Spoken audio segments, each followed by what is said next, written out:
Tonight, we are pulling back the curtain on fundamental forces that have warped the Western economy. Our guest is Sam Cooper, an award-winning author of the explosive book Wilful, Blindness. The book reads like fiction, but it's not fiction at all. It's the actual reality for places like Canada and the United States. In Vancouver, one of the highest volume ports in North America, less than 1% of the containers internationally coming into that port are searched. Mr. Trudeau, for some reason, was stumbled into a Canadian surveillance operation where a security team was looking into some very senior alleged Chinese money launderers in Vancouver. And Mr. Trudeau, for some unknown reason, was meeting with them. Thank you so much for coming on my show, Sam. It's an honor to have you here. Do you think Canadian real estate in particular is just vulnerable to this? Because, it blew my mind the first time I found this out. I read about it in your work as well, but was way before that when I was pricing up a mortgage myself. I couldn't believe that the bank just said, oh yeah, you just need to show where the funds have come from. If they've been in your account for, I think it was 90 days, then that's absolutely fine. You can just put a deposit down and then get a mortgage. Like, they won't ask any further questions after that. So do you think things like that, and that may not be actually correct, so please correct me if I'm wrong, but do you think many things like that make Canadian real estate vulnerable? And do you think it's still vulnerable right now to more money laundering? I do. It's been a while. Looking at Vancouver specifically, I say the proportion of the Vancouver model underground banking flowing into Vancouver real estate is about 30 cents on every dollar. So 30% of the market is this mystery money flowing in from China, which I say whether you're a gangster getting your money from Shenzhen into Vancouver this way, or you're the gangster running the underground banking channel and you're helping a purportedly legitimate school teacher from Beijing get their money. And all in all, it's an organized crime system. And so very early, I had pegged 30% of your home costs should be attributed to Chinese money laundering. But my mind was blown even further when I'll track back to a story I mentioned earlier. A young whistleblower working for HSBC provided me documents from their branch in the Toronto area, which had a very high sort of Chinese diaspora clientele. And people were taking out completely fraudulent mortgages, claiming, again, during the pandemic, to be earning, something like $500,000 from, ex-Beijing fake media company, as a side job during remote working opportunities for the pandemic. Grade A Canadian banks were giving these loans at scale. So this is why I say I noted in my reporting in 2023 that an academic named Andy Yan had already established, I think back in 2016, that there was very strange patterns in mortgages, mostly going to sort of mainland China named individuals that had come to dominate whole neighborhoods of home buying patterns in Vancouver. And so I say it's a long history of banks going along for the ride. In Canada, are Canadian homeowners vulnerable to this? Yeah, I say hugely vulnerable, especially in Vancouver and Toronto. But a lot have also been sucked into that system of sort of fudging, or the banks sort of letting people take on mortgages that there's no way in a real economic analysis they could ever afford. And is it the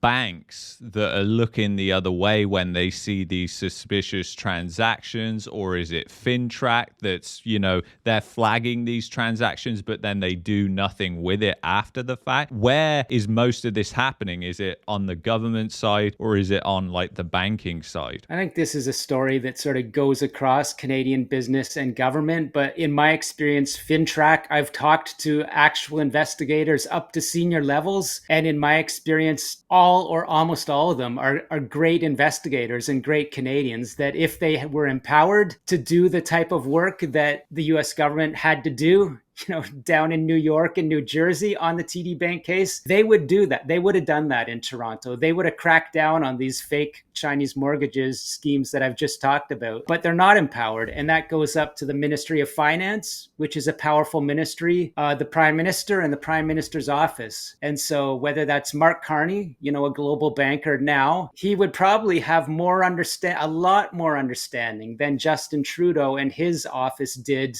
of Canada's complicity or exposure to this criminal lending scheme. And I have to believe that there've probably been some pretty, if not directly between Scott Bessent at Treasury and Mark Carney and his finance minister, I'm sure the message is getting conveyed from Treasury to Carney that Canada needs to not just crack down on fentanyl super labs, but crack down on these financial systems and law firms, by the way, that are abetting this massive money laundering. And are they all linked to it? Like they know that this is going on, like the law firms, the accountants, all these people who are caught in the middle, essentially, of the economics, the real estate agents. Do you think they all know on a level? And is this why, like in places like Vancouver, the top performing real estate agents, for example, are often Chinese? 100%. That's what I learned over 10 years ago in Vancouver. A person with no experience in Canada's market would arrive from Hong Kong, and within a year or two, they would be the top realtor in town or the top 1%. And it's not just because all of the money was coming from China. I believe at the highest levels, those top level realtors are sort of handpicked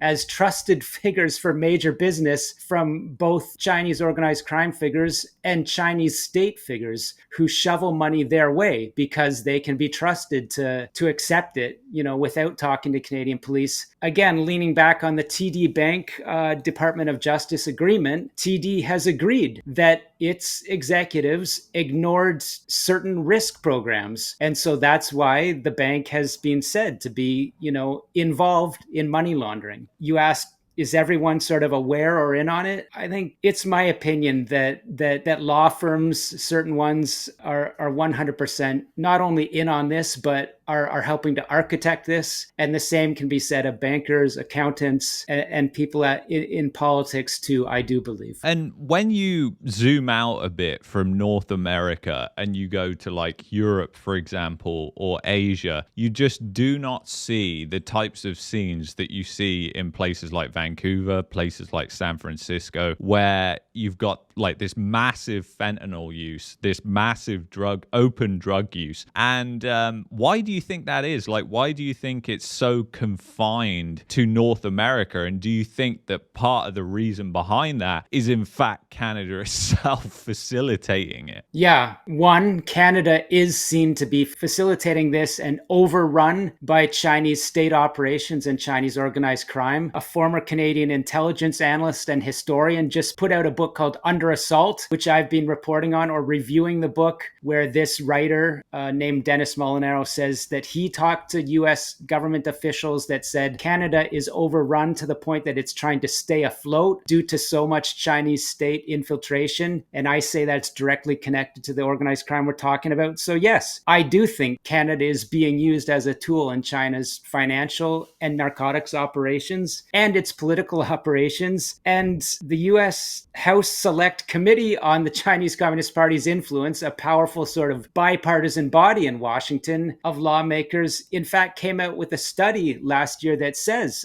senior Chinese Communist Party officials are involved in fentanyl production companies, and Beijing, in fact, subsidizes the fentanyl precursor trade. They'll give you a value-added tax in China if you're a factory that sends precursor chemicals outside of China. So here's the key. It appears from what I hear from, intelligence officials that China strategically does send fentanyl and fentanyl precursors to areas where it wants to market the drug. And it wants to market the drug to harm North America, which is what, again, Kash Patel told Joe Rogan, and people laughed at that. Going to keep bringing this stuff into the country, the northern border. and they're sailing around to Vancouver and coming in by air. But I say that's sound logic, and Kash Patel probably has a report behind him to back up that statement. There are a lot of complex, financial actors involved in what China's doing. We could talk for days about how their Belt and Road sort of global development and trade system, I'm told by US DEA sources, knowingly actors in that use pools of drug cash from the Vancouver model to develop those projects worldwide. We now hear reports of, methamphetamine flooding into the South Pacific countries where China wants to gain,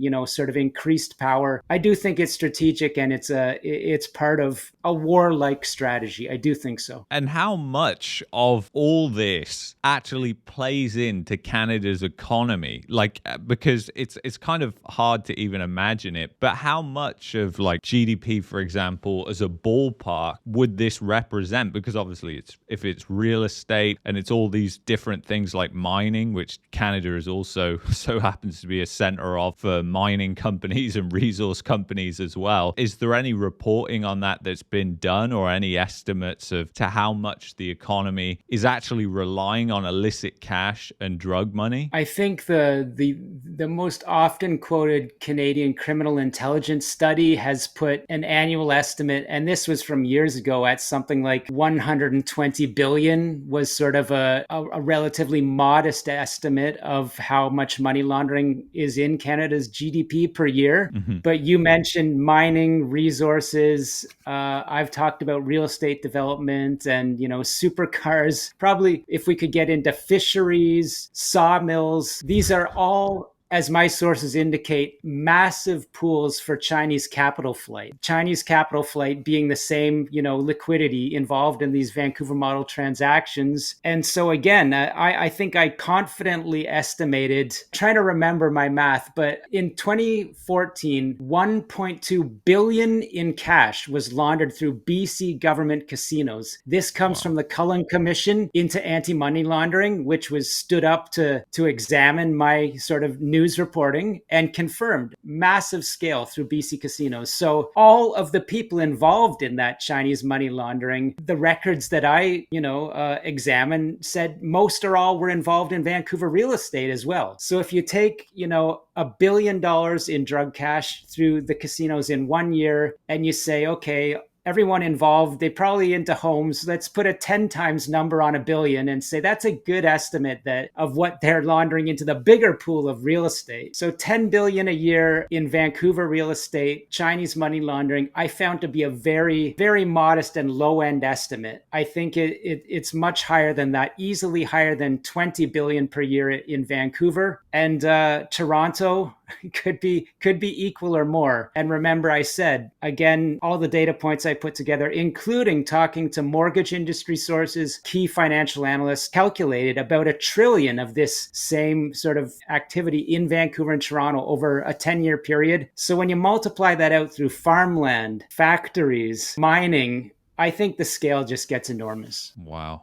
That is crazy. And do you think that obviously there's a reluctance in Canada to prosecute these people, to go after these people? Because when I was reading in your book, and when many other people were probably reading your book as well, they're probably just mind blown at how these people are known to be operating and are seemingly getting away from it. And even when they're brought in and hauled into jail and to courts and stuff, they seemingly just manage to get away with it on some little technicality. Absolutely. And, I was asked to testify in Canada's Parliament in recent months based on my reporting of sort of what I have reported on Canada's border vulnerabilities. And I reported that almost every major organized crime or money laundering case involving Chinese organized crime and Mexican cartels, and there have been numerous that have been forwarded in Alberta, British Columbia, Ontario, and Quebec in, let's say, the past 5 years or so. Almost every case has collapsed at trial, and it's because Canada's legal system has major loopholes that essentially, if I can describe it a bit, demand that police turn over every shred of evidence to the defense side beyond any reasonable sort of demands. And it leads to sort of time delays delays and information disclosure mistakes, both of which are cited as reasons for many of these major cases I'm talking about, including ones very central to my findings in the Vancouver model.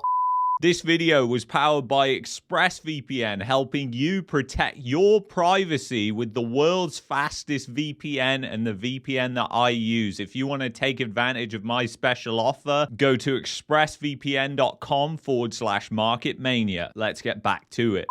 Including ones very central to my findings in the Vancouver model, falling apart before these major Mexican and Chinese organized crime figures can even stand up in court to face the trials. What do you think the biggest threat is for Western countries like Canada and the United States in the next 5 years as it relates to money laundering, these kingpins that are known to be operating in Vancouver and other places? I've been told directly, and my work would support it, I've been told by senior U.S. drug enforcement officials that the biggest threat, bar none, to Canada is its open borders to the synthetic narcotics from Chinese and Mexican cartels, and how this is flooding into and out of Canada. It's destabilizing the country. The opioid overdose death toll is very well known. I believe tens of thousands now in Canada, hundreds of thousands in the United States. And Canada is very clearly a major weak link in sort of Western law enforcement. And so when you ask what's the biggest threat to Canada and the United States, in a sense, well, China is the biggest threat. Mexico is working with China. And to too large an extent, Canada has been interrelated with those threat networks. I think that's the biggest threat to Canada's sovereignty, along with the straight up, death totals of narcotics washing into our country and the violent crime that relates to it. As I said, that also leads to, I think, a political and social destabilization problem. And I think it's a sovereign threat. And just to quickly add to that one last thing, I've wondered, do you think this is an actually easy thing to stop, or do you think it's an easy thing, it's just nobody wants to do it, or do you think it's much more complex? Do you think it would be at the port level, or where do you think you could actually shut this down pretty quickly if you wanted to? It's just nobody wants to. It would definitely be massively difficult, but it's doable if you have the political will and the social will, meaning the citizens of Canada understand the problems and tell their politicians and law enforcement they need solutions. So to me, when I think about your great question, can Canada get out of this? I think about Mexico, a country that is already much deeper into the same problems. Can Mexico be pulled out? Look, the American government is offering to send military in. I think if you take a military and law enforcement solution to these embedded organized crime and let's just say, hostile state networks, you can tackle them. But as you've sort of indicated, there's going to be an economic impact. I say in Canada, on our real estate prices, we're going to have to weed out our economy or maybe drain out the swamp of it is a better, metaphor. And there will be casualties, but absolutely Canada can turn the corner. Solutions, you need to put some federal port police back in the ports. You need to toughen up Canada's laws.